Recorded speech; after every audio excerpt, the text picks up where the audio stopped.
I remember it was school holidays, an onslaught of miserable winter's days, with a bombardment of pelting rain, howling winds, and a cold that would make Jack Frost himself envious. Being a kid, there's nothing worse than being confined to your house for a 2-week school break.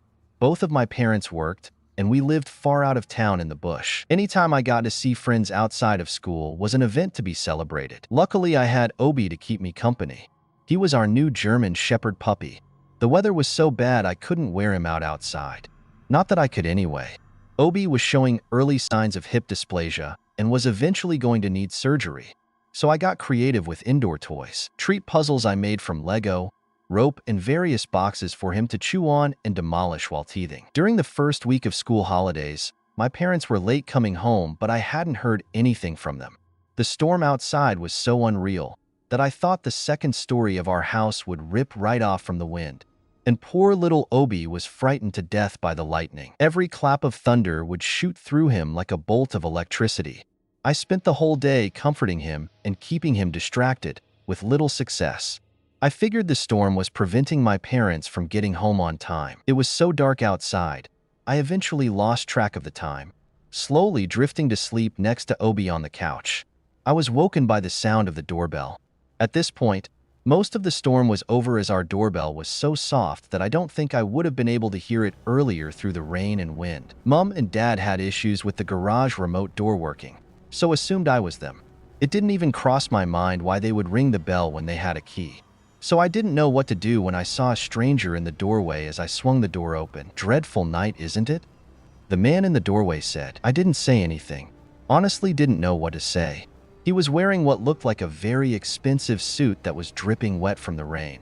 The cuffs of his pants were covered in so much mud that it looked like he had hiked through the whole bush to get here. Most of his face was hidden by the shadow of his hat and his garish yellow eyes piercing through. His skin looked sickly, like a frog who'd been baking in the hot sun and had attempted to rehydrate its already crispy skin. And so skinny, like he was currently rotting away in front of me. Are your parents home? The rotting man asked. We were taught how to answer these kinds of questions through our school's stranger danger talks. Dad's in the shower, I said in a knee-jerk reaction. The man's attention was now on something behind me, but I didn't want to take my gaze off of him. He could easily call my bluff and push his way in. I was less than half his size. Without taking his attention off whatever was behind me, he said, "Well, I don't want to bother him, but I'll come back when he's home." Without me even touching the door, he closes it and walks back to his car. I immediately locked the door.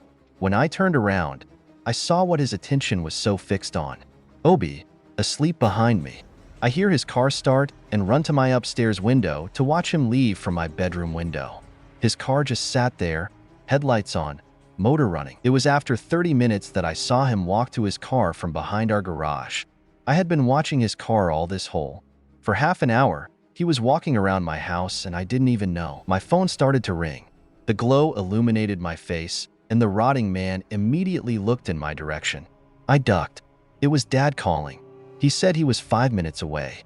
A tree had fallen onto the main road and had to wait until it was cleared to come home. With the storm, he couldn't get a signal to ring me.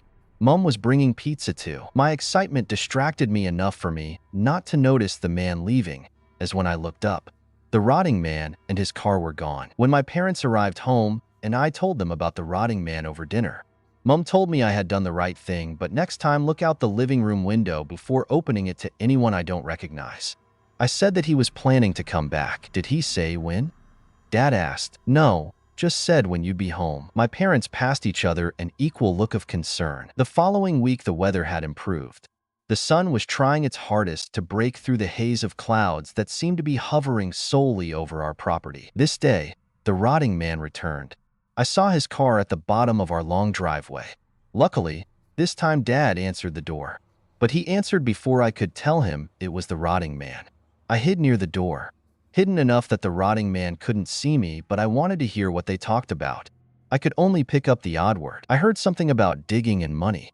The conversation was over as quickly as it started as I heard my dad thank the rotting man and walked back into the living room. I could see the gears turning in his head, deep in thought. That was the man who came to our house when I was alone, I said. He mentioned that, he replied. What did he want? Apparently he used to live here. He buried something very sentimental in our backyard and asked if we'd allow him to dig it up. I said I didn't feel comfortable with a stranger digging in my backyard, but he assured me I could supervise the dig and offered us some money to do so. How much? More than a man dressed like that should have. He was wearing a suit, wasn't he? Yeah, but that suit was a little worse for wear. Looked like he'd been wearing that suit every day for the past 10 years. Smelt too. Anyway, he gave his number if I changed my mind. As Dad walked away, I saw the man at his car staring at Obi again in the backyard. He slowly walked towards him, but stopped himself when he saw me. He locked eyes with me, motionless, waiting to see who would break first. "Do you want mayo or sweet chili on your chicken wrap?" called Mom from the kitchen. "Sweet chili, please. A little or a lot?" "Lots, please." He was gone. I only looked away for a moment, but the rotting man had vanished again. Dad sat on his armchair with Obi on his lap. He looked as if he was drowning in thought. He finally folded and called the rotting man that night, or at least attempted to. I eventually heard him leave the man a voice message over dinner. That Friday a storm hit us hard, but that was the day Dad had organized the dig. I was upstairs performing my 6 p.m. weekday ritual of watching The Simpsons on Channel 10 when I heard the knock. I looked down to see the rotting man in the same black suit, but with 2 other men accompanying him. They were holding shovels and umbrellas over themselves. The rotting man didn't seem to care about the rain. All 4 men, including my dad, made their way to the hill behind our house. I could just see them from the kitchen. They were just barely lit from the outdoor motion light that hung from the shed. Dad finally walked up and they began to dig. The 2 men that came with the rotting man did all the digging. They dug for what felt like hours. They got so deep that the motion detector light would occasionally go off until Dad waved his arms for it to turn back on. One of the men passed something to the rotting man. Dad walked over to see what it was. I couldn't quite make it out. The motion light went off. It was off longer this time. When the light turned back on, Dad was gone and the men were out of the hole filling it back in. The rotting man was squatting, counting a collection of what looked like bones on the ground with his talon-like finger. I panicked. There was a body in our backyard. And surely they hadn't just buried my dad in its place. Not with us still here? Oh God, we were witnesses. There couldn't be any witnesses, meaning whatever he dug up, no one could know about. The light went off again. When it came back on, the 3 men were gone. I ran to Mom, who was in the living area watching her show. Before I could say anything, there was a knock at the door. I pleaded with Mom, saying that something wasn't right. I was watching them and Dad vanished. "He's probably fixing the shed light," I warned him. "This whole place is falling apart," she said. She opened the door and the 3 men were there. "I'm sorry to bother you, Ms., but Daniel needs your help. The dog got out," said the rotting man. "Oh crap, you stay here and I'll be right back," Mom said to me. I tried to clutch onto her arm in a last attempt to keep her inside. "I'll be fine, kiddo.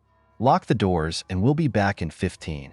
She reassured me. The door shut and I immediately locked the door. I ran all around the house and locked all the doors and windows and closed all the blinds. I grabbed the home phone ready to call the police at 15 minutes exactly. The silence was maddening. My brain was bombarding me with thoughts of what was going to happen and even more horrid thoughts of what happened to Obi. I peeked through the living room blinds. I could see a couple of flashlights walking through the trees ahead. They were moving further and further away. Before long, they were fully engulfed by the bush. 15 minutes passed. I pressed the first 0 on the phone. "Mom," I muttered in front of the door, somehow thinking my room tone voice was going to pierce the slab like wooden door. I pressed the second 0. "Dad," I called, praying they were on the other side. Just as I was about to press the third 0, the doorknob began violently turning as someone was trying to come in. "Let me it's bloody freezing out here," Dad cried. Opening the door, both parents came in dripping from the rain. "Sorry, kiddo. Obi got out. He couldn't have gotten far," he said. Mom put her hand on my shoulder and then brought me into a hug. "Obi's a smart little puppy. He'll have found some shelter out of the rain. Then when the rain stops, we'll go looking again," she said. I didn't sleep a wink that night. I waited for the rain to stop all night, looking out the window hoping I'd see Obi in the driveway. Each time forcing myself to look, feeling that the next time I did, I'd see the rotting man staring back at me in the darkness. The next morning, the rain finally cleared with the sun, parting the sky like some holy miracle. I felt like it was my first time seeing blue sky. I already had my boots on ready to find Obi. Just as my folks were ready to lock up, there was a knock at the door. It was the rotting man again. I almost didn't recognize him. It wasn't him being in broad daylight. It was his suit. It was clean and dry, and he looked healthy. In his arms was Obi, alive and well. He gently gave me my boy. I was overwhelmed with joy. I didn't want to let go of my best friend ever again. Mom walked up from behind me. "Oh, hello again," she greeted the rotting man. "I found him on the road as we were driving home. Forgive me if I didn't want to drive back during the rain. I thought I'd wait until it cleared. I may have given him too many treats while we waited," he said. I thanked him as audibly as I could with my head buried in my dog's fur. "May I say goodbye to Obi?"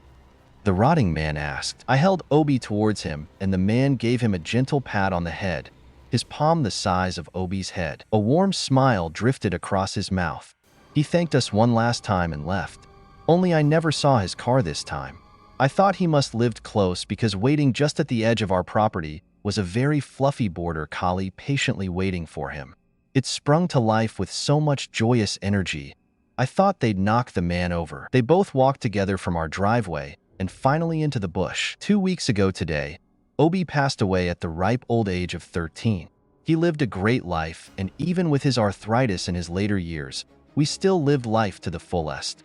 But I finally thought of this story and asked Dad what the rotting man dug up. Bones, not human, of course. Although, there was a moment I was ready to call the police. It was the bones of his childhood dog. He said he couldn't bear to be away from her for so long. He was a bit of a Fruit Loop, but his money helped us out a lot. Actually paid for Obi's surgery. I had Obi cremated. I thought how even though he's no longer here, I know he's still with me.